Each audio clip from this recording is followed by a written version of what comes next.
What's up, everybody? It's your favorite host, your favorite barista of sports talk, coming to you live and uncut again, right from the crib, right from the house, right from the kitchen, and what I call my own little coffee shop. We have a big show in store today, especially coming off that loss with our Eagles. Our beloved Eagles looked horrible today up in Minnesota. So we're going to talk about a little bit of that. We're also going to dive into some of the college football games that took place this past Saturday. It was a great slate yesterday. I want to give a big shout out to the Cherry and White at Temple for taking down not only one, now their second ranked team that now should put them in the top 25 when the rankings come out this week. So big time shout out to Temple. Big win, great win, beat a quality opponent. That was a good team in Memphis. Big time win. I'm so happy, so proud for that university. And you deserve to be in the top 25 when the rankings come out. And then lastly, the show's going to finish on a topic that now it's touching home. It's touching home to the basketball community. It's touching home to all communities here in Philadelphia, and that's youth being taken down in our communities. And just so happened that a youth this past weekend was a basketball player as well, well known, very good player, and just sad to see another youth being taken down in the streets. And hopefully there's going to be conversations that start taking place to help and resolve these issues before it gets really out of hand. So big show. I'm going to dive right in because I'm really excited. I'm really upset. I have a lot of stuff that's coming off the top. I'm ready to brew up some conversation, and I'm going to just dive right on in. The conversation in Philadelphia since OTAs and training camp has been strictly about the quarterback, the $100 million kid. Can he stay healthy? Can he last a whole year? Can he get back to his MVP ways of 17 before he got hurt with the knee? Is he going to resemble what we possibly had with Nick Foles? Is he going to be able to make us forget about Nick Foles? Well, that attention needs to go right out that door right there. I'll even open it and say, you know what? We need to kick that out. Throw that whole conversation out, just that whole viewpoint. Let's just throw it right out the door. Out, it's out. Now, let's get back to what is serious at hand and what's the issue at hand. Number one is the cornerback play with our Birds. And it's specifically starting it, and I'm going to point you right out, number 22, Sidney Jones. All we heard this offseason was, oh, the kid looks like the best corner in the building. He's gonna stay healthy. He's showing his first round ability. Well, that's starting to come and bite us right in the rear. It's anything but that conversation. Today, he looked like a complete traffic cop out there on that field. And I don't know if you know what a traffic cop is. I don't know if you go through a toll booth and the arm goes up. Well, when you go up, the car goes under. Well, traffic cop kind of does this too. When he opens and extends his arm, it's going to be a mad dash. Well, Sidney Jones looked like a traffic cop today and said, Stephon Diggs, there's the end zone. Stephon Diggs, there's the end zone. And he just looked like he was doing this all day. Someone please explain to me at the 6-yard line how you give up an out and up double move from the 6-yard line. He got hit with a double move from 6 yards out, down at the end zone. The kid can't play. If the organization after today, they know that they had to go out and make a move to bring in a better quality corner, then today's game is it. Today's game had to prove that we need to go out and get ourselves a better quality corner to put out on the field other than Sidney Jones. It's time to go. It's time to move on with Sidney Jones. It's done. Howie, if you can hear me, please call. Do everything you can down there to Jacksonville or to Denver or somewhere to Miami. Call somebody, please, I beg you, please bring in another corner. And that's where the conversation needs to be. The conversation and the focus of this city needs to be on specifically that corner position, and one being Sidney Jones. That performance today was unprofessional. That he did not look like a professional football player on that field today against the Minnesota Vikings. And that's a shame. And if we are serious about wanting to play for, a playoff game or play for a Super Bowl, all that conversation is nice to have. But that's never going to happen if we don't address right now. If we don't address that issue with our corners right now. And that's only one. Two, Rasul Douglas, I give you all the credit in the world. You could be playing out of position. You could be playing way over your head. You may not be a 1, you may not be a 2, but you look like you could help. You look like you could be serviceable for a winning football team, especially at the corner position. So I give you a little bit of credit. But at the same time, you are not a number 1 corner. So again, having now a second guy on the field who's covering a Pro Bowl receiver just looks out of position, out of place, and it's very alarming. It's very alarming. And then third, we have the kid Craig James. I'm so fired up, I can't even pour my cinnamon into my coffee. I'm so fired up. Again, you listeners, you fans out there, if you haven't whipped up and if you haven't brewed yourself up a nice warm cup of coffee or a warm cup of tea, please do it now. We're going to have great conversation today. And then when you're done, you got it in your hands, don't be like me. Go find yourself a nice comfortable seat. Go sit down, get comfy, get the blanket, grab your dog, grab your cat. Hopefully they make you feel better. And just allow your barista to brew up some great conversation that I'm already kind of brewing up already. Because I'm really fired up. Man, hold on.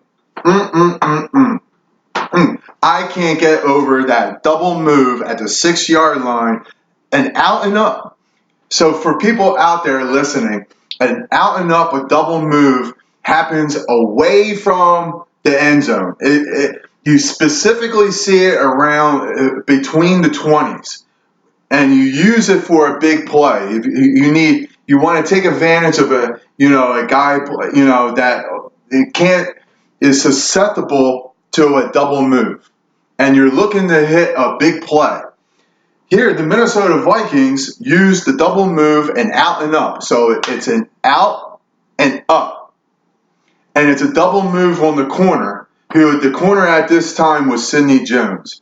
And they did it from the 6-yard line. Inside the red zone. In a tight quarter. And Kirk Cousins, who again is or isn't all that great of a quarterback, is pro enough to make that pro throw. And it's very alarming. And it's a shame. And where I want to take this conversation to is now, we had a lot of media personalities. We had a lot of writers, beat writers, followers of the team, individuals that are paid to follow the team, are paid to write about the team, are paid to specifically sitting in the building to watch practices, to watch certain groups, positional groups, corners, linebackers, defensive linemen, offensive linemen, receivers, running backs, quarterbacks, the kickers, every group of the team. Their job Their job is specifically to sit in that practice facility and watch how each guy is or is not progressing. Watching the team being built. Watching every play being ran, every drill being ran. Watching every guy get taught up. Watching every position coach teaching them up. It's their job. Those personality guys, those guys in media, those guys that are or women that are getting paid to follow our team are specifically in that building to legitimately come back from that experience and tell the fan that a guy like Sidney Jones does look better, does not look better. We may or may not be in a good spot with our corners going into the year. Now, mind you, we had Jalen Mills that's already on the POP, on the PUP list. He's going to be out for the first 8 weeks of the year. So before the season ever started, we knew that Jalen Mills was going to be out for the first 8 weeks of this year. Orlando Scandrick then came into the team, and he doesn't make the team and goes and sits back on the couch with a warm cup of coffee or some sort of beverage in his hands, and he's watching NFL games on his couch all laid up and comfortable, and then gets a call from Howie, come in, and he's finding himself on a field. This issue supersedes any issue or any topic outside of the corner position. This is a number 1, 2, number 3 issue. This is the only issue that needs to be addressed. We don't need to talk about anything else. No more of that Nick Foles conversation. No more about him. Can Carson Wentz stay healthy? Is he going to? None of that yickety yak BS conversation anymore. Let's get to the facts. The facts are, what are we going to do about addressing that issue with our corners? And we still had Craig James out there today running around. I'm still learning about his name, and he's running around trying to cover Pro Bowl player Stephon Diggs, Pro Bowl player Adam Thielen, and we're just expected to say, okay, we're going to be okay. We're going to hold up. We're going to hold up. Okay. Well, that's the first alarming big issue. And I really do hope that the team is going to do everything that they can before they go into a big time Sunday night game with the Dallas Cowboys, that they bring in somebody, and sadly it can't be another veteran like Orlando Scandrick. It can't be a young guy sitting at home. It has to be a solid move, a solid trade. You have to go and give something up, something of your future. You have to go all in and bring. This team is destined to go under 500 if they don't make that move right now. So if they're okay with going under 500 on the year, then so be it. Fine. And then guys like myself will fall back, we'll ease up on this conversation, and we'll worry about it till the off season. But I don't want to worry about it till the off season. I want to win football games. I want to beat Dallas next week down in Dallas. That's gonna be a thrill to go down there and beat them down there. But especially in Jerry's world. With all of America watching, I just hope we go down there and play. But I don't want to go down to Jerry's world with all of America now watching and get embarrassed, especially because we have a positional group that can't hold up and is below professional football standard. It's a shame. It's a shame. And then the second hot topic, since I'm on my little roll now, is the issue with their wide receivers. We outside of one big play from Alshon Jeffrey, all Alshon Jeffrey is good for is from the line of scrimmage to 10 yards. That's it. That's it. I don't know if he's hurt.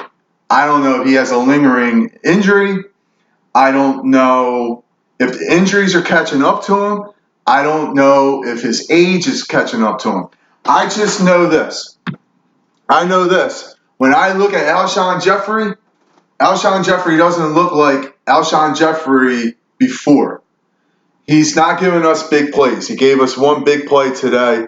It was a sideline pass down the sideline, and the man ran right out of bounds.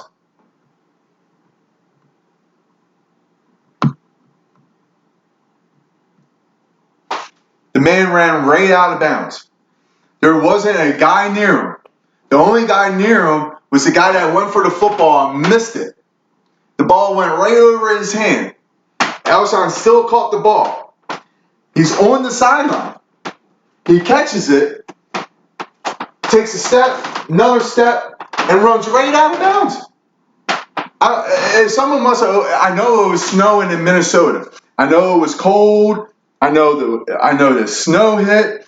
But someone must have opened up the door at the stadium and did this, and the air hit, and Alshon went out of bounds because there was no one around a 5-yard radius of Alshon Jeffrey on that sideline catch, and he runs right out of bounds. But to go back to him, the issue is he just doesn't look like the explosive Alshon Jeffrey that we paid a lot of money for. We're just not getting it for him. It's a lot of catches for a low per catch average. That average per reception is way down, especially after today is way down. So you're not getting explosive plays from your number one receiver.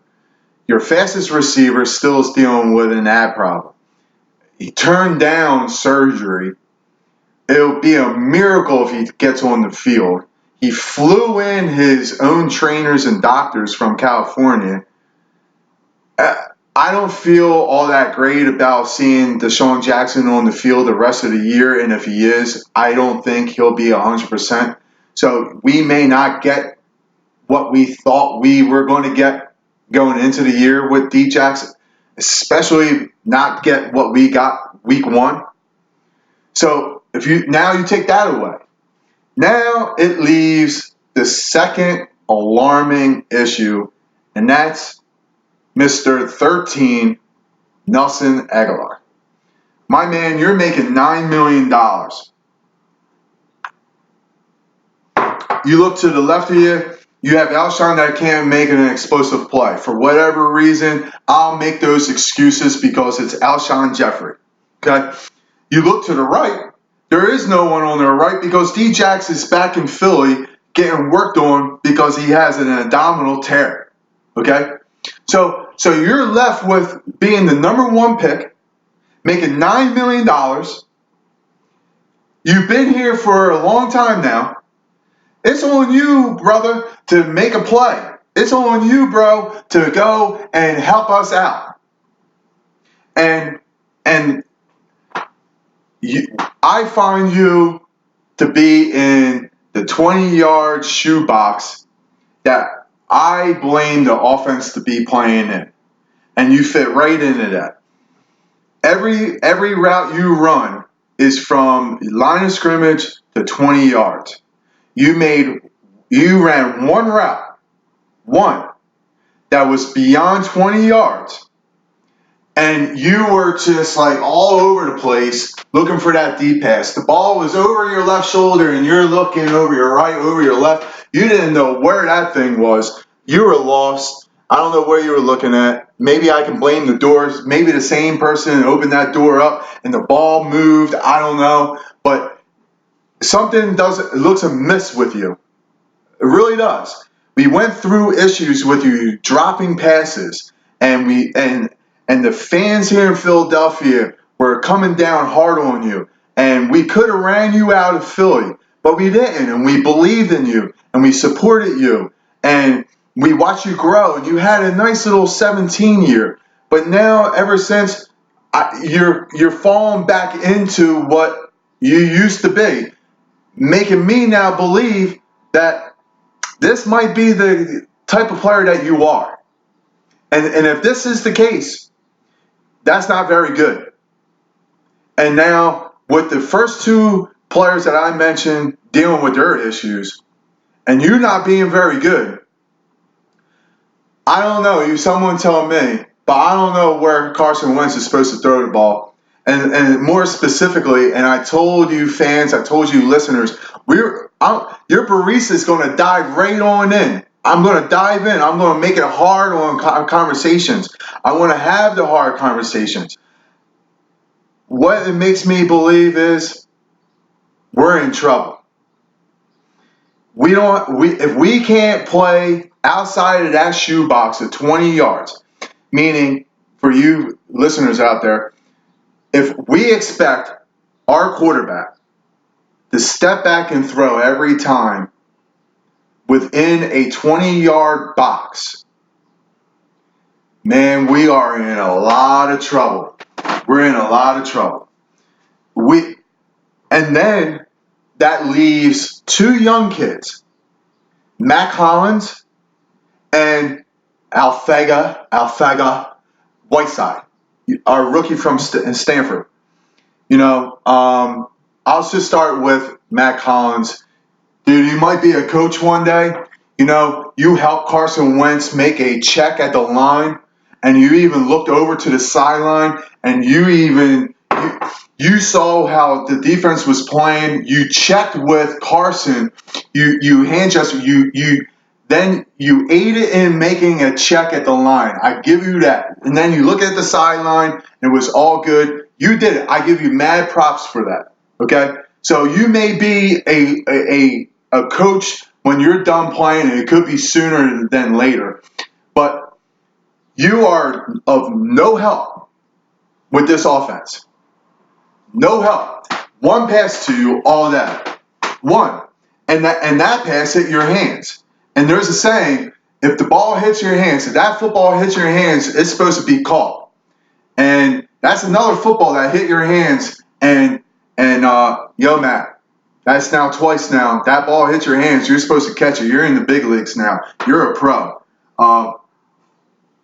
So we're not getting any production out of that fourth guy.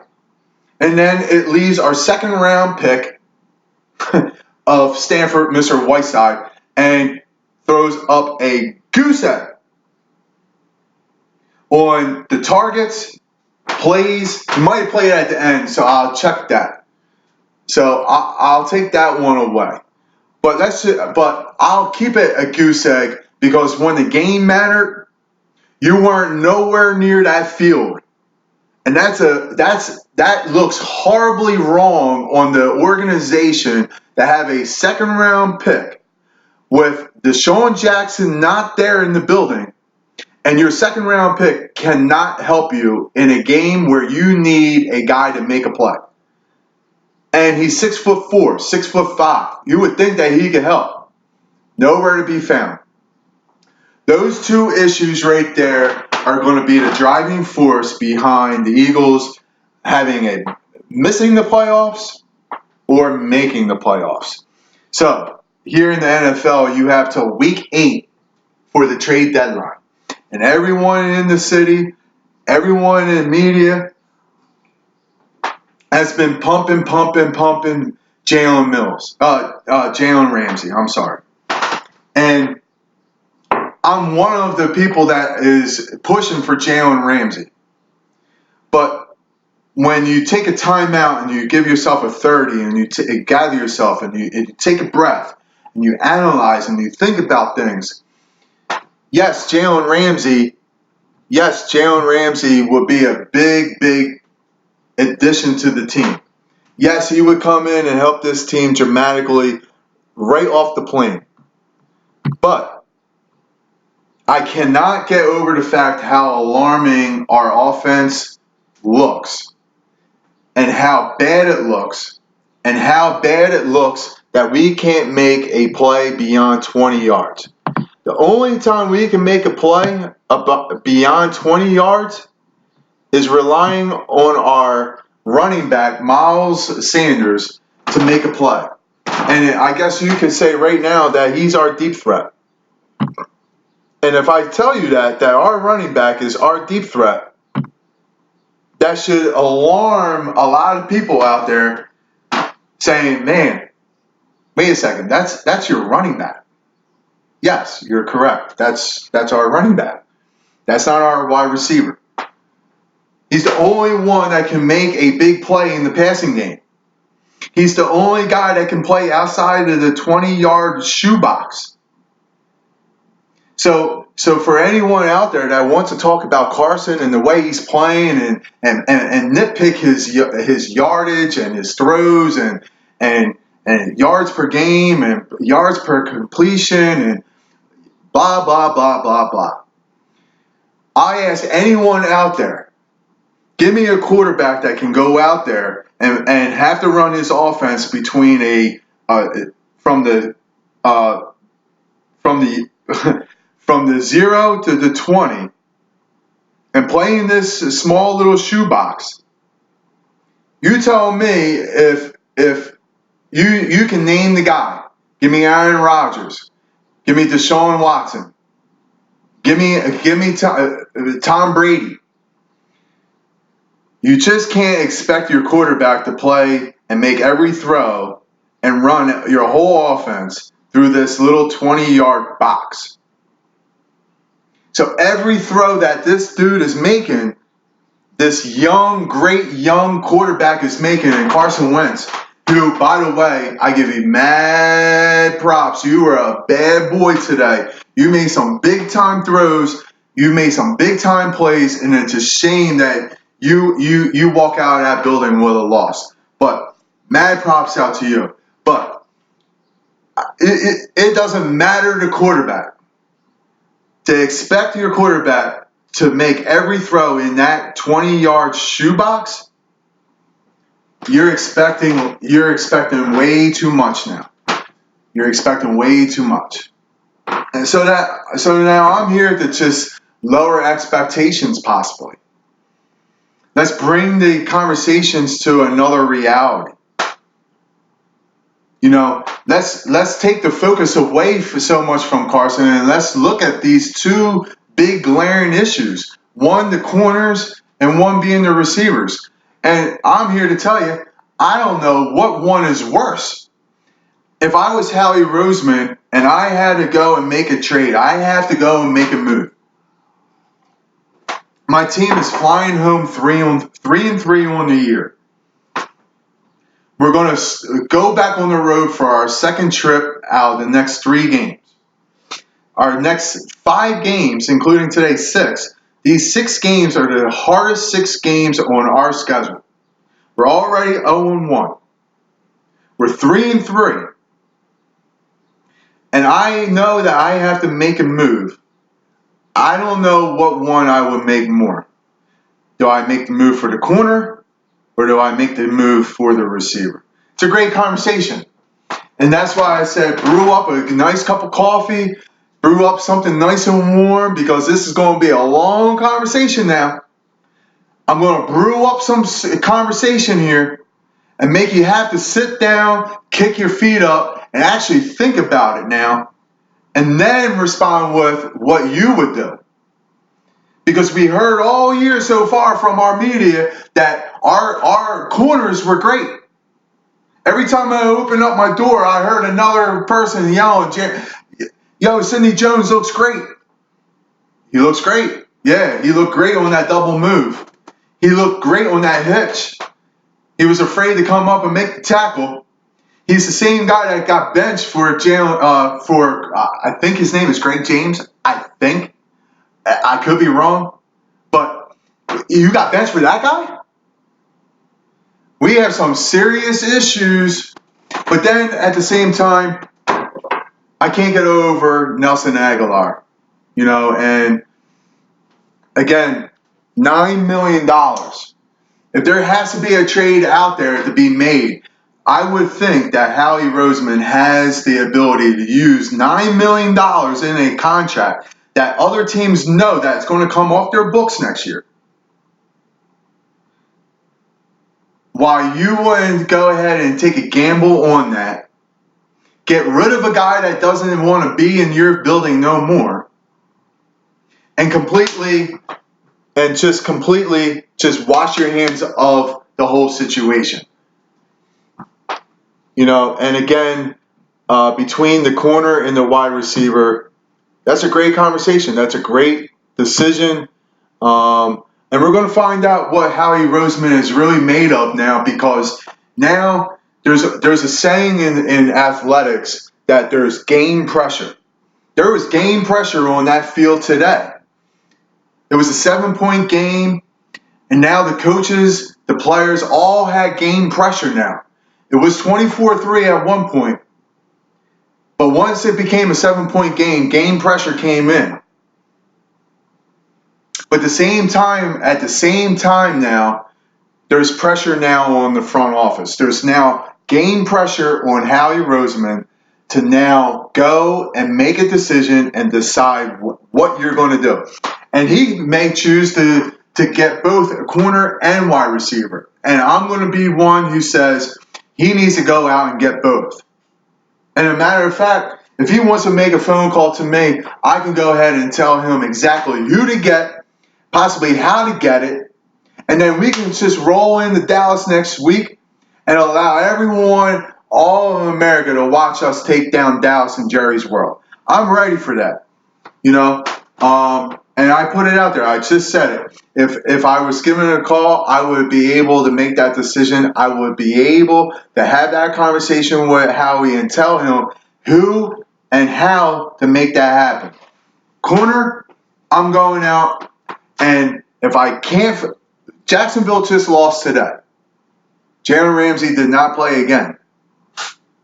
That owner is coming off that stance, slowly off that stance. He's not going to give him up that easy. But you can make a good offer down there and get Jalen Ramsey out of there and bring him here to Philadelphia. I could say go ahead and get Chris Harris. I could go ahead and say get Xavier Howard out of Miami. I could say to get these guys. But those two guys aren't on the same level as Jalen Ramsey. Jalen Ramsey is going to go down wearing a yellow coat one day when his playing career is done. It's rare that a guy like that, who's going to be a no doubt about it Hall of Famer, it becomes available during especially the NFL season. The last time I remember of something of this major was Deion Sanders, when he was bouncing around from Dallas to San Fran playing that game. Especially when he left Atlanta, but when he left Dallas and left San Fran, and he was picking those two teams. That's the last time I can remember a guy of that high level quality that was available. Man, Howie, you need to go ahead and you might have to offer this year's first, next year's first. You may even have to include Nelson Aguilar into that trade. You know, you just may have to do it. And if it's not going to take Nelson, you may have to give up Big V. You may just have to give up Big V. And you can do that because Andre Dillard is here now, your first round pick this year. So you're trying to make Big V now play left guard or right guard, and you're trying to change positions. How about this? Let's just open up that same back door and just trade him, put him with a package, and bring in a quality player like Jalen Ramsey. Ship him down to Jacksonville. I'm your guy to drive him down there. I'll drive him personally. But that's how you can make that one trade to go and get yourself a big-time starting corner. Now, everyone wants to talk about, his mouth. Is he worth giving up a first and a first? 2 first-round picks.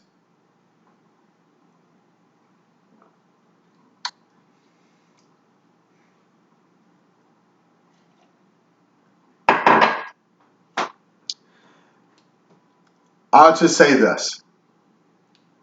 Jalen Ramsey plays man-on-man defense. Your coaches in the building, your defensive coordinator, doesn't need to move him around the field. He moves with the number 1 guy. You tell him to guard Amari Cooper for tonight. He's going to go around that field. Wherever Amari Cooper goes, he goes with. and he's going to guard him one-on-one. There's no playing zone with Jalen Ramsey. There's no playing off Jalen Ramsey. There's no playing sticks with Jalen Ramsey unless you're 3rd and 20, and like today you were 3rd and 33. He would still be up in Amari Cooper's face, wanting to guard him man on man at the line of scrimmage.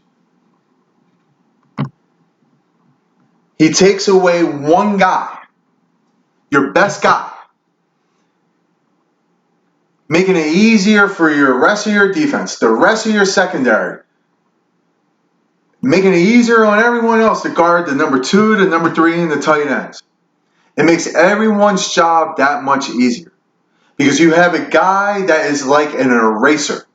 He's just going to erase. He's going to take out your best guy and name me a guy, and he'll guard him.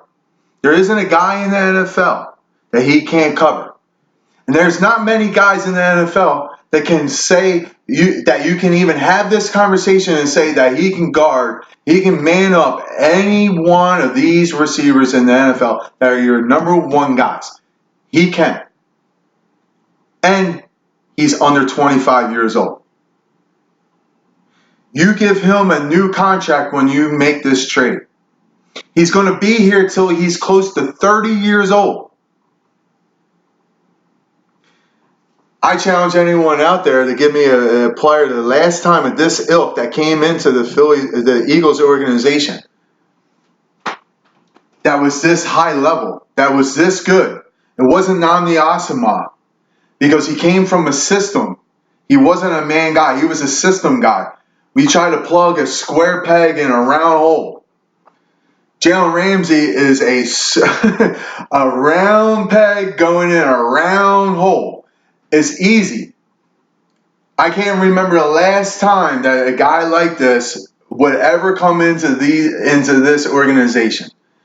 It's hands down easy. The number 1 fix that Howie and the Eagles have to do. Now, again, if you can't make the Jalen Ramsey trade, you then have to go out and you have to, between the two, the cheaper route is Chris Harris. He's going to only cost you maybe a 2nd, maybe a 3rd round pick. That sounds high, but it's not. But he's close to 30 years old, pushing 31. He made his name in the slot. He's not an outside corner. He's being forced to play in the outside corner because Talib left. So when these guys started, max exodus happened when Wade Phillips left that defense, and guys started leaving, it left Chris Harris there. So your best corner in the slot now has to go outside. And is he really a really good outside corner? He's okay. He's not Jalen Ramsey. If you're going to get anyone number 2 with maybe Xavier Howard, but beyond that, good luck. Good luck. That's why it's going to be more imperative that Howie pushes more chips in, goes over and beyond with who. If it is Jalen, you have to go all in because there's not a guy like that, and there's not many guys available that you can get. And anything beyond the next 2 is a drop off of big time difference. But then you have the whole wide receiver issue, and again, I'm out. I ask my fans, I ask my viewers the same question. It's a receiver. And if you guys were Howie Roseman, what wide receiver are you going to go and get? I keep on hearing Emmanuel Sanders, and again, that's another 30-year-old guy who's dealing with not serious issues, but it's like the Deshaun Jacksons of the world where it's tissue issues. So at any second, he could pull up lane 2. Do I want a guy like that? Maybe. He's on his last year of his deal. He's a free agent, but he's won a Super Bowl. He's been there, done that. He's played with a great wide receiver, Peyton Manning. I get it. He's played in big-time games. I just don't think that is the route that we need to go. I think it's a route to go with the wide receiver, but I don't think that that's the route to go. I really don't. So I challenge anyone out there: who are you going to go and get? You know, and sadly, it might have to be Emmanuel Sanders. But we find ourselves in an almost crisis mode with the Eagles organization and this team. This Sunday started off really well, and next thing you know, it's gloomy and it's not looking all that great. And the expectations of this football team that everyone had in this town and in across the country with this Eagles team, it slowly might be coming crashing down. And before it crashes completely down, I hope that, guys like Howie can, see the issues, see these two pressing issues, and can go out and make a move. And that's the only way that this team is going to be able to survive and possibly play in the playoffs is if they address their corner position and they address the wide receiver position. Got to. They have to. It's a must. It's a must. You have to bring in a wide receiver that can play outside of 20 yards. Has to give you splash plays. It's got to give you yak. We're getting no yak. We don't get it from Zach Ertz. He catches it, he goes down. Dallas Goedert, he goes 5 yards, he goes down. You just can't rely on your two tight ends that don't run away from people either to make big time plays. So it's crisis mode. I know you guys out there are probably all upset after today, and I'm not trying to make it worse on you guys and girls out there, but man, if I had an alarm, I'd be sounding the alarm. If you can hear one, you're right, you hear the alarm. The alarm is being signaled by the Eagles that we're in crisis mode. It's serious. It's here. It's relevant. It's present. It's here. This could get bad, and this could get bad real quick. It could get bad real quick. And I don't want to see that happen. But we have to brew up these conversations. And I can't, as much as I want to talk about these two glaring issues, it goes back to the people that were down at the Eagles organization telling us that how great our corners looked and how great our wide receivers looked and how great everything looks great. All our young kids look great. Andre Dillard goes in and plays one play. He's our left tackle, our rookie this year. Jason Peters steps out that game for one play. That same next play, he gets bull rushed. And when a guy puts you on your rear end, it's called a pancake. You don't really see it with the defensive guy that much hitting the offensive lineman. You really see it when the offensive linemen are hitting your defensive linemen and they get the pancakes. Everson Griffin pancaked Andre Dillard on his first play. I'm not here to touch and dive in on Andre Dillard because I believe Andre Dillard is going to be a good player. But that was not a good look, especially when you have Sidney Jones, who's looking the way he's looking. You have Nelson Aguilar looking the way he's looking. And then you bring in this guy right off the sideline in the very first play, he's on his rear end. It was not a very, very good look today from our beloved Eagles. Not at all. And I'm very nervous. I'm very scared. I'm alarmed. And I'm alarmed at eye for talent. I'm alarmed that people that are in the media, that are going down seeing practices, are getting paid to go do that job and go and report what you're seeing. This isn't, again, I'll say this channel isn't syndicated. This channel isn't part of the Eagles. But it's a shame that we have people in the media in all of the cities, really. This is why I'm here to start changing the game. It's a shame that these people in the media are getting paid to go down to the pro teams and see their practices and see their off-season training and go and report what they're seeing, and they can't report 100% facts. They can't do it because they're syndicated. They can't do it because they're worried about, does that organization have tie-ins to the channel on the radio that I'm going to be speaking to on Monday. That's how this all works.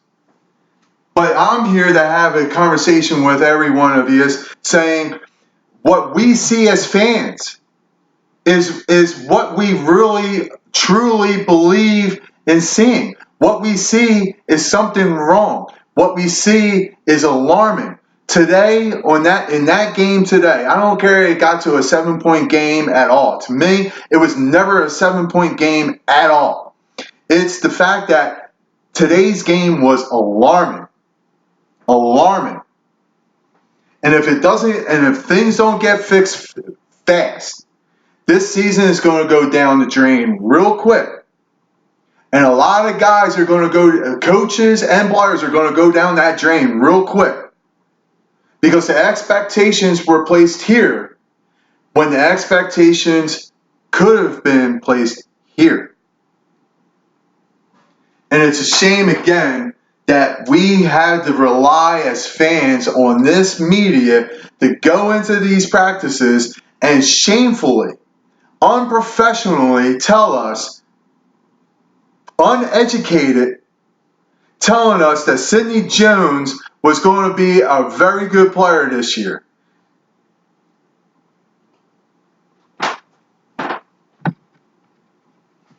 What they did was they were creating the narrative.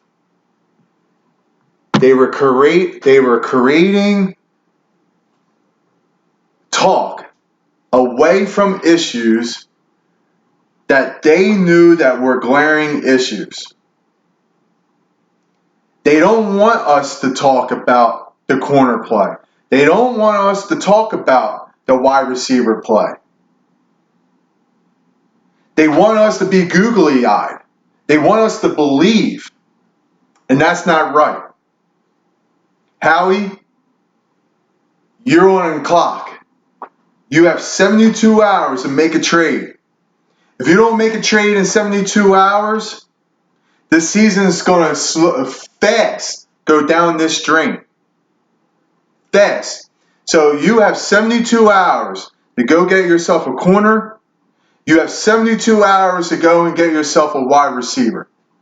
I'll even put it nicely for you. You have 72 hours to go get one of those two positions. Just one. Let's see if you can go out in 72 hours and make that improvement. Let's see if you saw the game the way we all saw the game here in Philadelphia. The true fans that know what's going on. Because we see it. We see it. It's a shame that it took a game like this to have your media now that are working for you to now come out in social media and now want to say what we've been saying this whole time, that the corner play is not that good. That you don't have Deshaun Jackson running around, the receiving core is below standard. It's not good enough. You have 72 hours to go and make a move. I hope you go and make a move. For the sake of your season, for the sake of us true fans, please give us something to play for this year. If not, this is going to be a real long season, and sadly, it's starting to look like that. Let's move on. We're going to touch real quick on Saturday's college football scene. And I started out the show by saying, hey, shout out to Temple. That was a big-time win against Memphis. Man, that's two ranked teams that you took down this year. Man, I hope when the rankings come out that you find yourself in the top 25. And then everyone is talking about the missed field goal happened down in Athens, Georgia. A lot of coaching blunders in that game. Guys, fucking the cream up. uh, you know, Georgia finds themselves with a quarterback that is, in some minds, like my mind, probably the best quarterback there is in college football. Pro ready, that can make every throw, that can make the checks at the line, that can hit the out throw, can make every throw on the field. He's got the arms, he's got the savvy, he's got the mind, he's got the moxie. He can play at Athens, Georgia on a Saturday night, or he can go out into an away building and get that win. It doesn't matter where you put Jake Fromm at, he's going to get that win. But you can't expect him to drop back and throw the ball close to 50 times in a football game. What are we doing? You have a stable of horses at running back, one after one after one after one. I mean, there's another running back. There's a stable of like 5 guys of running backs that you could just feed and feed and feed and feed and pound that rock. True SEC ball. Just pound that rock. Pound it down South Carolina's throat all day. And you drop back and you threw the ball close to 50 times with Jake Fromm. What are we doing? And then we're surprised that you lost that game? We're not surprised. You had no right winning that game. South Carolina missed that field goal. You still had no right to win that game because you did everything against what you should have done to win that game. You did nothing to deserve to win that game on Saturday. So big shout out to South Carolina for a big win. That's a big time win. Man, it's been years since they went down to Georgia and beat Georgia in their building. Great win. Great win. Alabama looks like they're the truth again this year. Tua, you look great. You just hit another slant, and the slant just went to the house again. Hold on. Oh, another slant to the house. It's unbelievable. The talent that you have down there. Alabama looks like it's going to be a team to be reckoned with. It's going to be fighting for a national championship again. Nick Saban again has a team that's just ready to play for another championship. Sadly to say it. And then you have Oklahoma. With Hurts, he looked great. Exciting wide receiver. But we'll see. We'll see if that can win you big time football games down the line when it gets cold and bad weather. We'll find that out. But okay, Oklahoma, you win the River Shootout. Congratulations. And then certain other teams that stand out is LSU. From my mind, LSU might be the best team in college football. Home, away, it doesn't matter. That defense is like basketball. If you have good defense, that defense can travel. Well, that defense right there, that defense can travel. And they got some guys on that defense that are going to be playing on Sundays. And we're not talking one guy. We're not talking 2 guys. We're talking out of the 11, possibly 8, 9 guys that are going to be playing on Sundays. Man, that's a really good football team down there. And this is a conversation that I love to have, and I'm going to go right into it. Coach O, looking at his coaching staff, looking at his offense, seeing how LSU always went into every year running the ball, and was stale. There was no excitement with that offense. Even when you had Odell Beckham, you really weren't using him to his full capability because of your offense. This man went in and brought in an NFL coach from the New Orleans Saints, an offensive mind, a guy that was up to date, could run all these new spread offenses, spread the field, go 4 wide, do things that LSU football has really never done. With a quarterback, Joe Burrow, who I believe is your Heisman hand down right now. And what that has now done has transformed LSU into already a formative opponent a team that could probably play with Alabama and give them a great game. Now, offense looks great. I give mad credit to Coach O down there to see that he had to do something that he probably didn't want to do, but he did.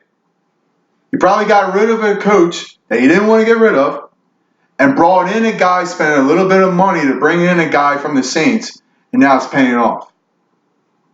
That's a great call, and that win right there proves that if you could just look at yourself in the mirror, some of you coaches out there, if you just see that possibly what you're doing is not working, or if it's stale, or you just need to spice it up a little bit, you have to be able to look yourself in the mirror and have that question sometimes. You got to be able to question yourself and then give yourself that answer.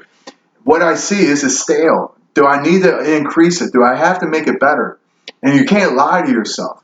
You can't listen to outside people telling you what you want to hear. If you're able to look at what you have and you are honestly seeing that it's not good enough, go and do something that you're not willing to go and do to make it better in the long term, then go and do it. Coach O is a great example of this. He didn't want to probably fire a certain guy that he was close with. He probably had a family. LSU football is known to run the ball and play strong defense, not go four wide and spread offense, especially in the SEC. I give him a lot of credit for doing that, and it's paying off. And I encourage all coaches out there, men's and women in any sport, to do the same thing Coach O did. Look at yourself in the mirror. Look at your product. Look at your team. Look at your coaches. And ask yourself, do I have to make a change? Is what I'm seeing good enough? And if it's not, go and make that change. So big time football this weekend. And then before I close out today on this great Sunday, I'd like to address an issue. The family of Benji, my prayers go out to you from me and my family. It was a horrible tragedy that took place this past weekend. It pains me too because I'm a hooper. Been a basketball coach. I want to stay in sports and talk high school basketball, talk college basketball, and to see another young athlete be taken down from the streets and the violence out in our community, especially here in Philadelphia, right in my backyard. It pains me, and I really hope that the city can get together with the people that they need to, the police, neighborhood watches, get everyone involved, bring the neighborhoods together, bring everyone together, have a sit down and figure out what we need, put steps in place to get this violence to stop. And I believe, I don't have all the right answers. I believe it starts at the schools. Our schools really have to start doing a better job with our kids. They take on our responsibility when our kids go to school and they're away from their parents. So the schools have to start taking on more of that responsibility. But, especially me personally, I come from an off season last year where, I was involved with a kid that was looking to go to a college and he was taken down, and I had his father call me in the morning and I saved his conversation to this day, and that pained me, and I saw what that family went through, and it's terrible. No one should have to go through that. No parent should see their little one have to die before they do, and here we are again, 1 year later, dealing with the same tragedy. It's a shame. And the question is, when's enough enough? And the people in Philadelphia, please come together. Center City, please come out and please take this face on and put some steps to say we're going to do this, this, and this. We're going to talk to this person, and this person. Because our communities are suffering. And it's too much. And if nothing is done, sadly, it's just gonna get way out of hand, and that doesn't need to happen. We don't need to be losing our youth, and it's a shame. So again, my prayers go out to the Benji family. My prayers go out to West Catholic. Sorry for everyone's loss this weekend. I extend that out from me and my family, for all our listeners and the fans out there. If you could just take a minute and say something for the Benji family and the West Catholic family there at the school, that'd be great. They probably could use it.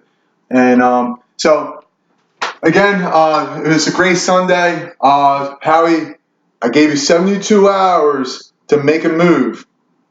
Don't let me down. Don't let me down now.